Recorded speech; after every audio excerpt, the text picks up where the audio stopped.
What's up, diamonds? It's your boy Doc Reid out here, one more again out in these relationship streets. I'm the John the Baptist of love. All right, listen, I don't want to waste any time. First things first, go out and get your free copy of the Forbidden Secrets of the Goodie Box, what your father didn't tell you and your mother didn't know. Get the PDF or the Kindle version. This is a great place to start. It's got a lot of great relationship nuggets and information in it from yours truly. So make sure you go to my website, christopherreid.org, and get that. Hey, also this week, in the Facebook group, okay, the my closed coaching Facebook group, you missed a doozy on Friday. Queuing did part 2 of her interview with Chris. Listen, I can show you better than I can tell you. Check this out. I have never in my lifetime been touched so deeply by a woman as touched me so far, so deep, like it's raw even in me now. And I want that feeling again. And the reality of what I need to do is I need to understand that the reality of the matter is she's probably not going to touch me again like that, because now she's taken new girl or old girl has taken me through too much. And she's taken me through too much. The emotional up and downs. We there were but times you still allow it though. I know. And how can I stop? I don't. Oh, stop! Wait! Because because if you're saying, this is what I just heard you say. You said, "How can I stop? I want to stop." So stop. Yes, Doc, you heard that. I want her to go. So no, that puts the power on her. You have the power. So Doc, what does he need to do? I'm just not ready yet to totally have her gone. My job here is this. It's very simple. I'm not trying to bring you fluff. I'm trying to bring you the real deal, what men are saying, what men are thinking, okay? So that you can have the type of relationship success that you desire, okay? And that's what I'm going to keep on doing. But without further delay, let's get into the message today. All right, so dealing with emotionally unavailable men. Now, this is something that there are a couple of themes that I always get, women dealing with narcissists, guys ghosting, men being emotionally unavailable. I mean, so there are just certain themes that just never go away, ladies. It's always frustrating to you. And this just happens to be one of them. So when you got this guy that you're dealing with, all right, who is emotionally unavailable, what does that mean? It means that this guy emotionally, he's not reachable no matter what. No matter what you do, can these bones live? Well, not in this relationship. Okay, that's just the way it is. But why? All right, why is this the case? Well, all right, some of the things that can cause a guy to be unavailable emotionally. It could just be that he's in love with someone else. I mean, quite simply, he has moved on. Okay, he's with somebody else physically in another relationship, but his heart is somewhere else. So all while you going through the motions of thinking that, yeah, this is the one, and we're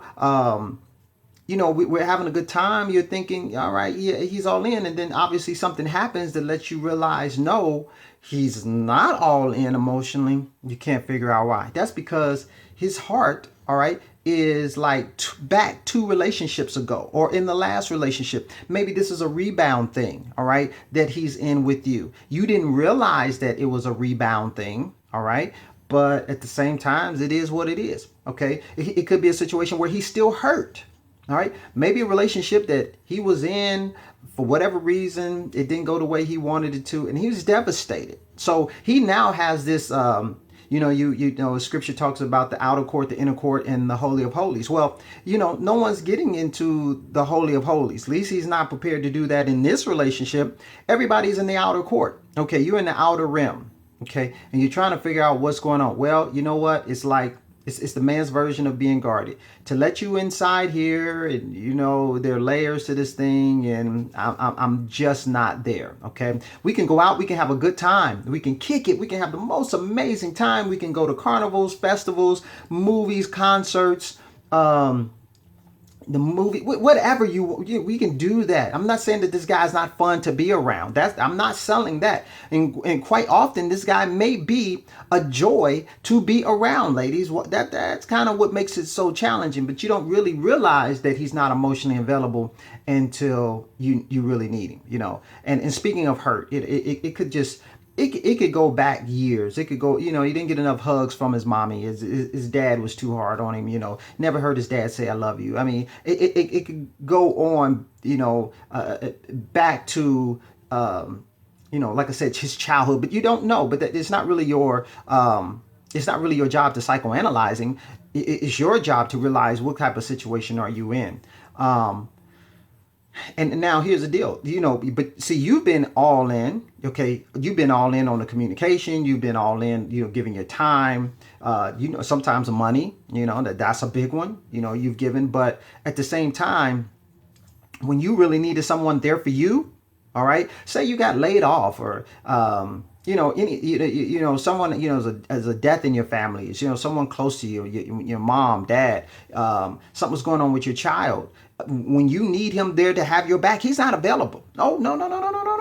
Like you want to kick it, yeah, I can do that because I'm superficial and I'm surface enough that we can do that. But when you need those deep roots, oh yeah, planted by the rivers of water, the rivers of the living water. No, I'm not your guy for that, When this passes, call me when we can just kick it again. That's what he's on. But yeah, you're going through a tough spot. You're going to find out emotionally he doesn't have the depth.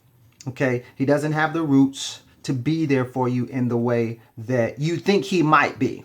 Okay, because you really don't really know what you got with somebody until you kind of got to hit some hard times. All right, I always say to you, see a person, sad or angry, you don't know, and then until they experience you, or you experience that person when you are in a tough spot, you really don't know what you have. I mean, you really don't. And so if you say you're unemployed, now I'm not saying that he's supposed to be responsible for you. I mean, if I'm not even, even in an exclusive relationship, but there should be some level of, you would think, compassion. Him trying to empathize. Yeah, babe, say, I remember that happened to me. That was rough. I mean, people, if you're spending this amount of time with somebody, you want to hear some things like, hey, tell me if you need something. If I can help you, I'm definitely there. But if you reach out, you throw out a lifeline, let them know what's going on, give them an update. You hit a rough patch. There again, not saying that you're trying to use or expect, but just some simple compassion. And you hear crickets. Not a good feeling. Not a good feeling at all. Okay, now here's the other thing. If you get involved with an emotionally unavailable guy, sometimes you can start to feel like, what did I do wrong? What was it about me that I didn't do right? Or, how I didn't give enough. Okay, and it's really, it's a very painful form of rejection. Okay, you really feel rejected. You feel like, hey, I gave my all. I gave everything I had. When I came into the relationship, I emptied myself out. Okay, because I thought that it was that's what we both were doing here. That's just the impression that I got. And here's the thing. When you think it's your fault, because you've gotten with someone who's emotionally unavailable, it's really like this. It's really like trying to charge a battery. You got your positive and your negative. You got your red and the black, okay, ends, all right, and then you connect it to a battery, all right. Now, if you don't put the right connections, okay, if you don't put that red on that, and then the black on the, where it's supposed to go, then it's not going to charge the battery. Okay, and so your connection is wrong. So what I'm trying to say to you is, you shouldn't take or feel responsible that it's your fault that this relationship that you have been in with somebody who's emotionally unavailable is your fault. It was just a bad connection. Okay, it was never designed to work. Okay, the connectors, they're at the wrong place. It's like, even if you take two magnets, if you take the magnets and you put the positive together, that it repels. Okay, I believe I'm saying that right. But if you put the positive to the negative, then they attract. All right. if I'm saying that wrong, somebody can correct me. You know what I'm saying? You may be a science major. But you do know if you put certain sides of the magnet together, then they push away from each other. You put the other sides, they pull together. It's a better connection. So you have had a connection with somebody who is just not emotionally, available. The whole thing of why doesn't he love me? And my thing is, the question is not why doesn't he love me? The real question is, why isn't he available? Why isn't he available to love? Okay, that puts the responsibility back on him, because what ultimately ends up happening once you feel like it was your fault, then you end up being broken. Okay, you end up being very wounded. You end up being very devastated. You take responsibility for the relationship not going the way that you wanted it to, and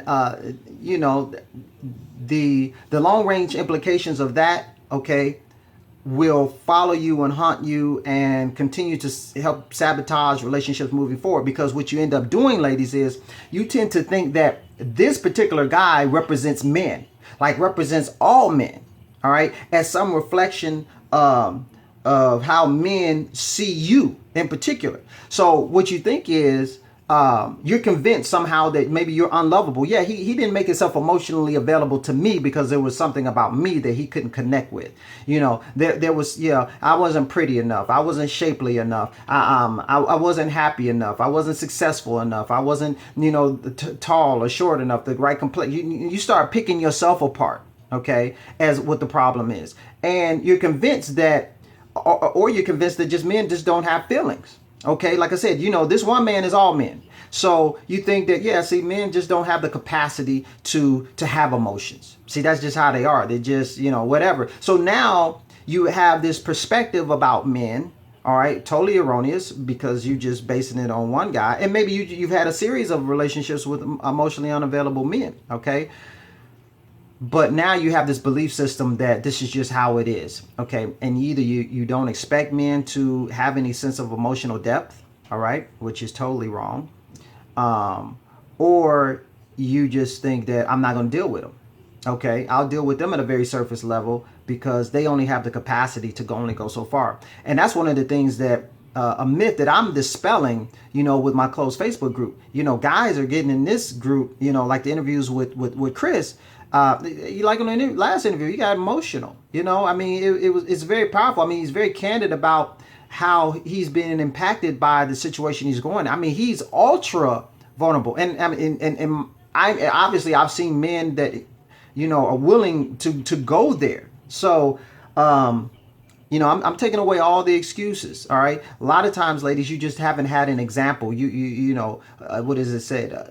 Hope deferred maketh the heart sad. Okay, I believe that's what it is. Which means that, hey, once you don't have any examples of something that, you can have some hope in, all right, to believe that this is out there, then, depression starts to set in. And that's not what we want. See, ladies, it's not that it's your fault, Now, if it's genuinely that something that you wanted to bring into the table, or your development wasn't necessarily where it should be, maybe there was some things that you can say, I could have did this, I could have did that, but you can't take responsibility for him being, tapped out, and the fact that it leaves you in a situation now you're broken. So as you try to move forward with relationships, okay, because genuinely. How can you expect to get any good out of a situation that going into it, you believe it's already bad? If you really believe men don't have the capacity to have any emotional depth, where can you go with this? When you're talking about marriage and, being with somebody for years to come, you're just supposed to be with like a guy who only has a surface level of emotions. Okay. That's not any kind of desirable existence anybody wants. So ladies, don't believe that. Don't believe that lie. Don't allow the enemy to tell you that crazy lie. Now, if you find yourself in this position, my thing is do something. Get some coaching. Call me. Let's do a free consultation. Join the Facebook group, whatever. But reach out to some very healthy, all right, sources, okay, so that you can dispel that belief, all right? So you can identify correctly, whatever it is that maybe you need to tweak and change. All right. So that moving forward, because here's the deal. There are some women out here experiencing some very blissful relationships. Okay. If you don't believe it, hey, go to the Facebook group, check it out. And that's one of the reasons why, I created this environment, because a lot of times we live in isolation, ladies. Okay. It's you and your four and no more. So outside of that circle, you don't even really see any real examples of anything else. Okay. Real love, where does this exist? Okay. But, I wanted to create an environment where you could see it in real time, in living color. So okay. This does exist. Men out here, they do bear their soul. They do pursue. They are willing to, bear their heart first. Okay. And then let the woman reciprocate as she feels comfortable. All right. That does exist. All right. So anyway, me. Like I said, I'm out here. I'm a preacher for love. That's what I do. And healthy relationships. It's just my passion. Every day I wake up, it's. So hey, listen. Hopefully this has helped you. And hopefully it's helped you. And I see you, in one of my different programs. If you need some help, don't be ashamed. Don't be feeling like, everybody else got their stuff together and I'm weird and I'm crazy. That's not the case. Not at all. And if you are involved with an emotionally unavailable guy, hey, you might as well just cut your losses. And because he's not going to just quickly snap out of it. Okay. He's just not going to be there. Not saying that, and it's very deceptive. Like I said, he may be fun, loving, and all of that, and go out, have a great time, and get the ice cream cone and a pop or whatever, and ride rides, whatever. But at the same time, when you really need him to be there for you when you're in a tough spot, he's just not there. He's just not. So, hey, listen, hopefully this was helpful. Your boy is about to get out of here and enjoy my day. So take care. Be blessed. Peace.